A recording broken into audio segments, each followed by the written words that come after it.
ceeku hiriyaati rabayee faa gabataa keessaa nyaata. Baale biyya akkasiiti, biyya quufati, biyya gabbinaati, biyya safuuti, biyya aadaa fi safuu ofii beeytu. Durriyyee waan akkanaa dalaydummotu ilmoo haadhaaf abbaan abaartee barandatti galchite. Baale miti biyyuma kamuu bakka buutu hin jiru. Aadaan akkana biyya kam keessayyuu hin jiru. Abbaa ofii hin kabajan eebba irraa fudhatan malee hin aananii hin tumanii. Amma mootu asirratti hawaasni keenya bal'aa wanni beekuu qabu. Magaalota garagaraa keessa viidiyoo tun bahii sagalee dhabame malee nama kana ol fuudhanii ceekurra baatanii namni gizee iyyuu የጭንቅላት ችግር አለበት ሐኪም ቤት ልንወስድ ነው ይላል አማሪፍ ከናን ማና ያላ ገሰ ቀምነህና ዱኩበ ሰሙ ቀባ ያኒ ባዲያቲን በያኒ ከፈተሽተኒ ዋንቀው ከዛ ፉረኒ አጀሰሜ ቀጅራቹ ወሬ አከይዛኒ ከናቱ መሜ ዋንቀምራ ፉረተኒ ዋን ኢዝ ቀበነ ይሰለ ደበ ዱጋ ይሰለ ደበ ሜቃ ጅራቹ ማፊ ዋን አከና ኩን ደርቤ ደርቤ ጅራ ቃምኒ biyya bulchuu qaamoleen seeraa waan kana irratti hojjetu qaba keessattuu naannawa mannahaaraa kana naannoo namni sirriitti wal gayu magaalaa bakka itti bitanii gurguran keessa waan akkasii kun hin jira sirrimatti jira iyyuu darbee miti istaayilii garagaraa jijjiirattee ijoollee duriyyeen uummata saamti hundaafuu doktora kennan baga rabbii kaballaa ijoollee tirallee isin hambisee ifaajee keessan umrii guutuu saba kanaa ifaajjan شريفة كيسة كرا كنان إسني بعثة ومن كيسة وجولن تيسن بيجي على بيجي كيسة جرا وري إسن كمان قبل اللي باقي إسني رفتني جركا باقي إسني رفتني أما موتو إسني جمدني بقى قد كيسة جمد شو تساعده يور كيسة تسير راجي جرا مي جناني إذا يوم ما تكنا وانجران كبار نما كمشان تطاي إذا تكي فتارة شرّا إساني كنينك asli mee osoo isaanitti achi hin dabarsin waa xiqqoo jedhu.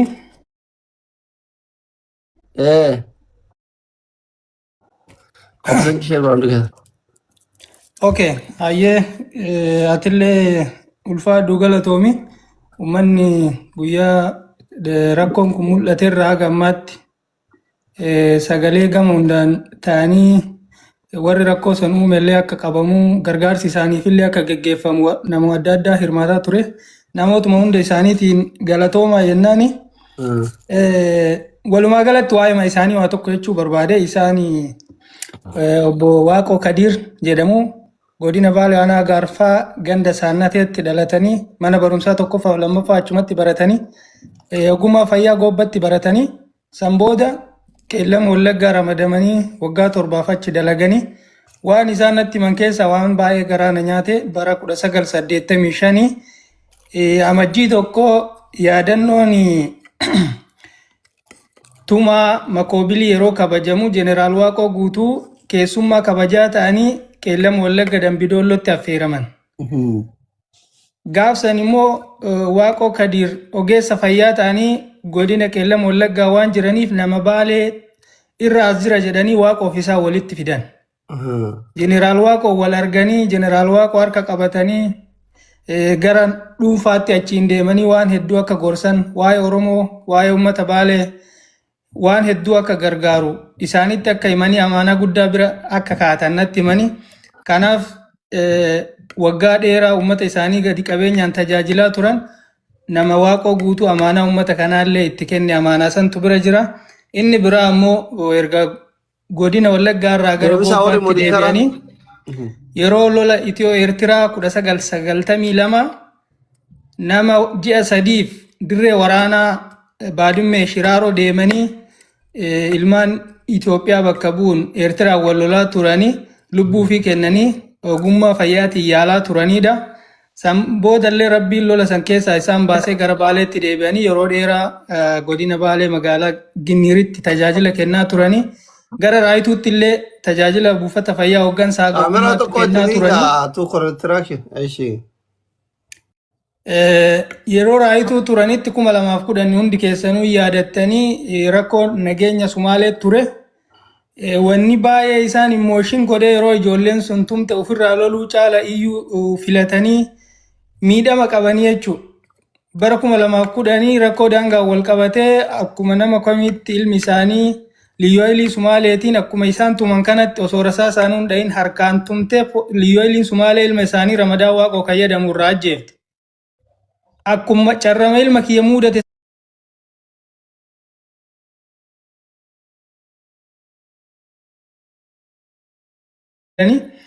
waan dandeettaniin akka bira dhaabattanii jechuu barbaade isinitti hin dheeressu. Abbaa keennan baga rabbiin isin baase rabbiin kana caalallee isinaa mul'isu.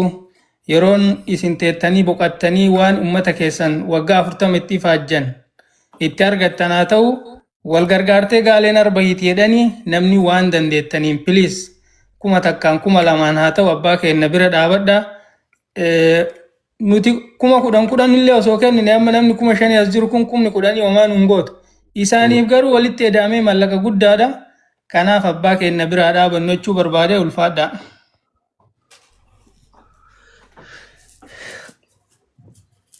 Ulfaadhu Arafaatiki, thank you so much. Hundumti keessanuu warri abbaa keenanuu dhiyeessii sagalee isaanii arguu barbaannaa du'aayii irraa fudhatuu barbaannaa dhaloota bubbee kanatu abbaa keenya salphisee warri jettan hundumti keessanuyyuu abbaan keessan dhufanii jiranii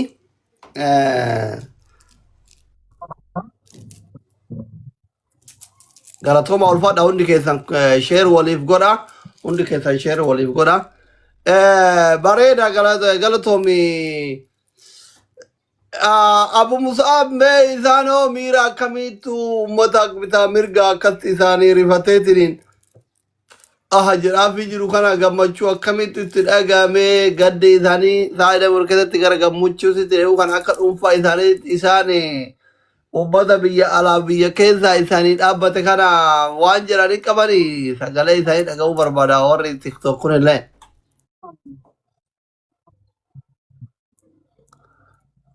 Musab. Sagaleen keessan hin jiru sagalee. Amma hin dhaga'amu. Neetworkiin jala dadhaba.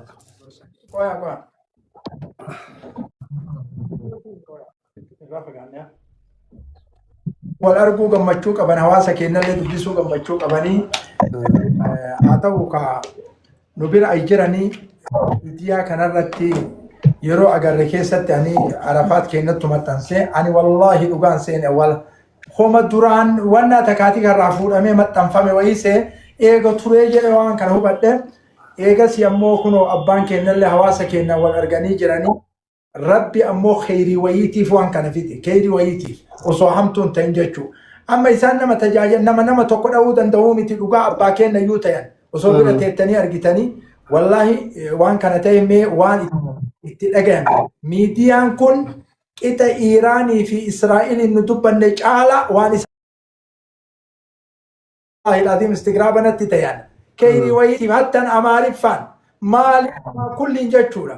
Kuni khayrii wayiitiif rabbi ifaajee isaanii baasuuf ila mallaqa maleeyyuu akkanattuu mul'achuun ni'imaa guddaadha taarika guddaadha waan kana ta'e mee isaanillee miira itti dhagahame isaaniitiif nu bira ay jiranii haa ibsanii hin caqafnaa kwa. Tole ani maqaan kiyya Waaqoo Kadir Tugee jedhama kan itti dhaladheetiin jedhe godina kana keessa aanaa Agaarfaa ganda Asaanoo Gannat jedhamtutti dhaladheetiin jedhe jechaadha. Mana barumsaa tokkorraa kaaseetiin haga jaatitti mana barumsaa sadarkaa tokkoffaa Asaanootti erga baradhee booddee gara mana barumsaa Agaarfaa sadarkaa lammaffaatitti ce'ee ergasii ammoo tuyyuu haga sagaliititti baradheetiin jira. Sagalirraa gara kudhaniitti erga dabreetiin jedhe ammoo ogummaa yeroo sanitti jechaadha bara 1977tti ogummaa gargaaraa fayyaati. Jaartii wallaahi billaa gadhanna gubate jaartii qabanii. Jaartii dhabaatuun dhabanii kaddamta. Jechuun gaafa dhugaa yoo afurfaa fuudha warri durii kun shanaffaa.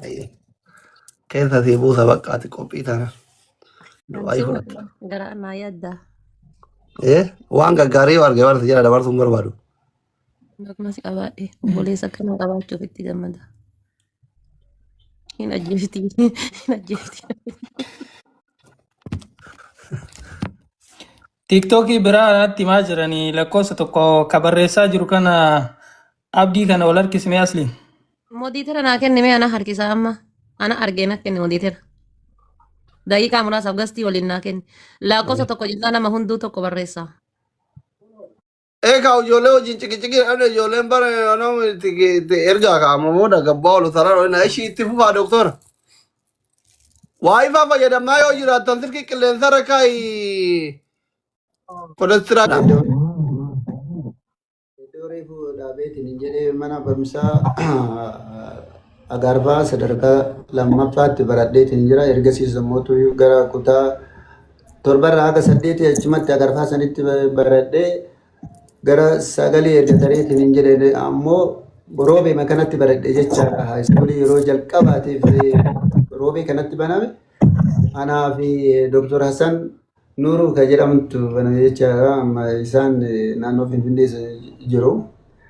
Yeroo sanitti carraa mana barumsaa sadarkaa olaanaa roobeef ka itti barate tokko ana jechaadha.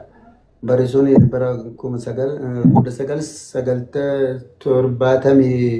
1977 akkas jechaadha. Seenaa mana barumsaa kanallee hin beeka.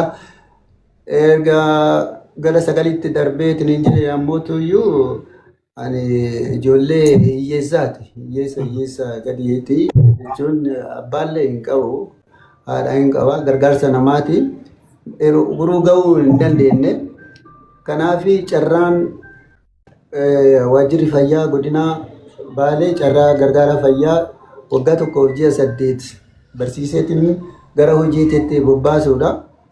Carraa sana argadheetiin namootuyyuu gargaara fayyaa ta'eetiin gobbatti baradheetiin ergasii eebbifame booddee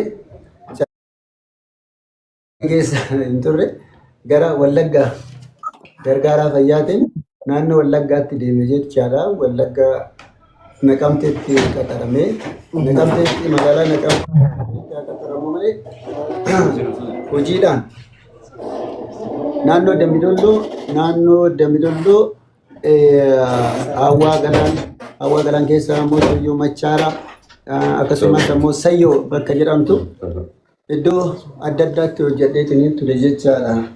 Uummata kanaaf haga waggaa torba naannoo sanitti hojjedhe jechaadha. Naannoo Wallaggaa sana yookiin ammoo tuyyuu Qeellam Wallaggaa ammaa kana jechaadha. Haa ta'uuti ijoollees achi toradheetiin hin jira jechaadha. Ijoollee 3 naannoo sanitti argadheetiin hin jira. Yoo bakkeen isin dhibbate tiktookii biraatiin ergadha addaan siqaa ta'a ustaaza rakkoon hin jiru nama isin jalaa buusa. Ishi itti fufaa doktora. Bakka takka kutii takkara wal ciqura jechuudha.